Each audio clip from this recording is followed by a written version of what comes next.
So I wanted to do a video on this because I feel like people do not understand what I'm talking about with masculinity. I do not subscribe to the idea that black people look like simians or apes. I do not subscribe to the idea that black people are more animalistic, therefore masculine. See, under these ideas, this person basically likes to buy into the idea that black men are more masculine because they are animalistic, not because they are actually masculine human beings. I will get into what I'm talking about. When you look at the face of a black man, for example, they were trying to claim that black people have more prominent brow ridges, when in reality, we don't have Neanderthal genes, so our brow ridges are very round and very non existent, if there is even one. You can look at the side view of a black man and you can see his brow ridge is always further than his mouth and his nose and his cheekbones. Also, another thing about white men as opposed to black men. White men have very straight features, very pointed features, very sharp features. Black men have very soft, round features. For example, look at a white man's chin. His chin is very prominent and pointy and sharp. A black man's chin is much more rounded. The cheekbones are very straight and sunken. A black man's cheekbones are high, round, and soft. It sets off in a harsh shape to the cheekbone, like to the jaw structure, basically, of a black man's. Which, with that in mind, most black men, from what I've seen, have round jaw lines.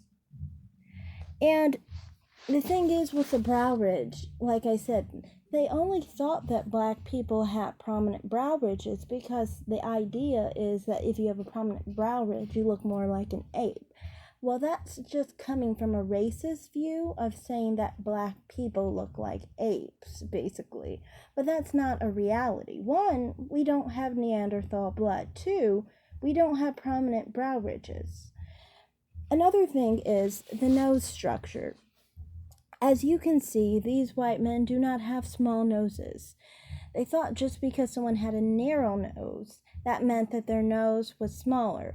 I can say, as someone who actually does have a small nose, that a lot of the time with white men, their noses are they have a lot of cartilage there. They have a lot of point that's very tall, it's very long.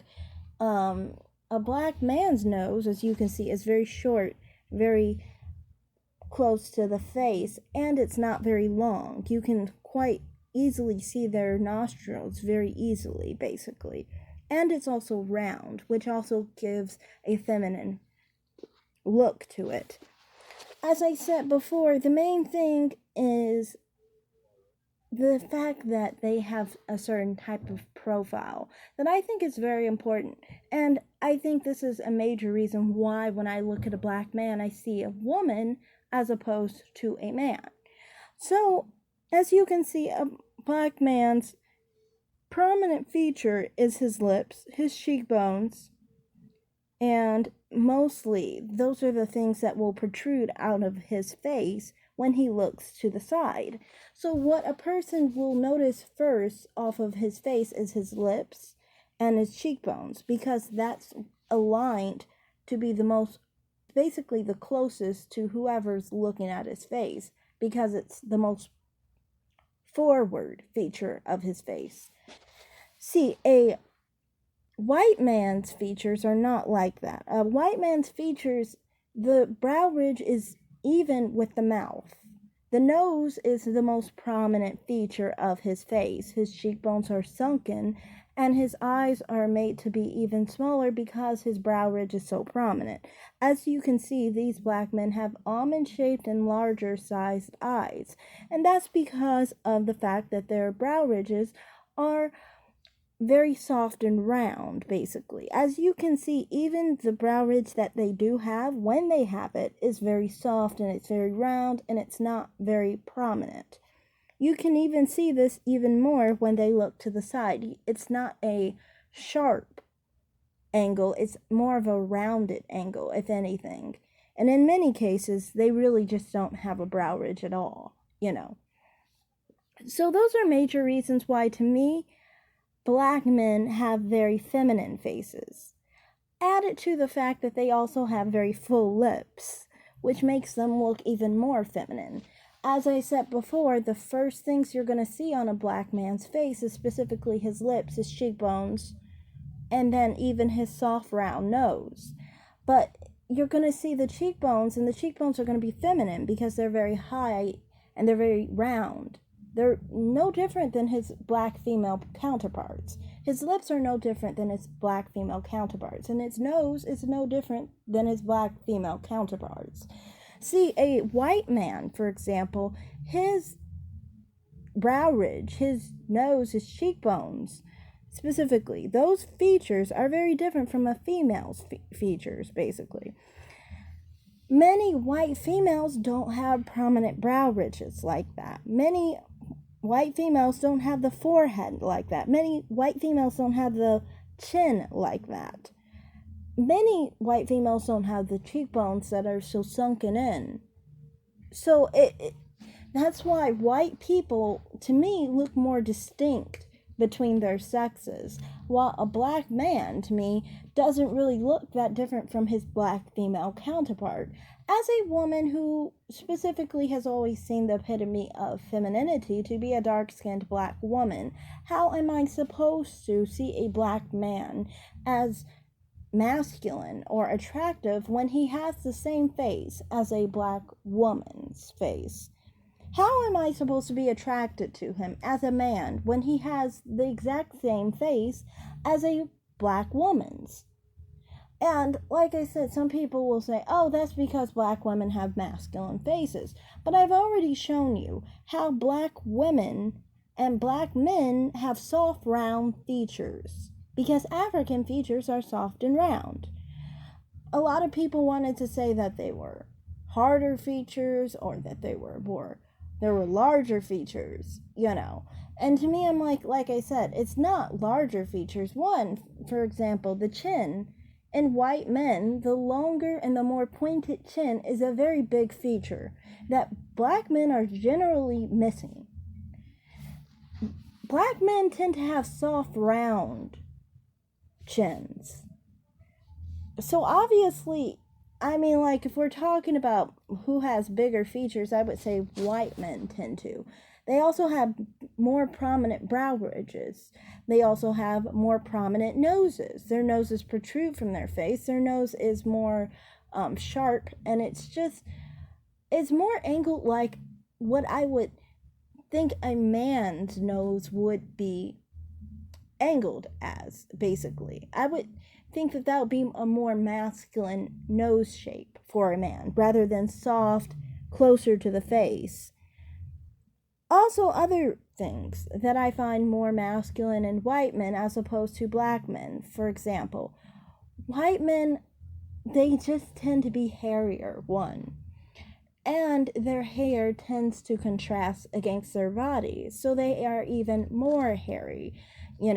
Another thing that's a little different about black men is their hair, their body hair, for one, if they have any body hair, is all very tight on their bodies. So you won't be able to see it as well, basically. Added to the fact that because they are very dark-skinned black people, you won't be able to see it because their hair blends in with their body. So it's hard to see the body hair and their skin in contrast. A white man with, darker hair on his body is very visible, and it makes him look much more masculine. Like I said, there's so many things to this. Also, some people were trying to talk about having more muscle mass. That's not true at all. Again, you are going off of racism. See, black people are assumed to be bigger than white people. This is made by the fear of black people and assuming they have more unhuman strength, basically dehumanizing them. And this is what causes black men to get attacked and get, harassed, and other situations happen to them where there's, extra force against them simply because people saw them as more of a threat than they actually were. Statistically, it's quite obvious white men are actually much taller and also much bigger than black men. So even on that front, no, sweetie, that would not be a thing that would make black men more masculine than white men. Also, another thing that I find more masculine in white men is specifically their brow ridges, period, and their forehead in basically comparison to each other. If you look at the brow ridge and the forehead line, the scalp line of a white man's, theirs tends to be much more square, which again leads on to a more masculine look. A lot of black men have rounded hairlines, which makes them look more feminine. So there's so many different traits to me that black men have that women in general are assumed to have. So to me, I do perceive them as very feminine. That's just the nature of the situation. I don't hate black men, that's just how it is. Thanks for listening.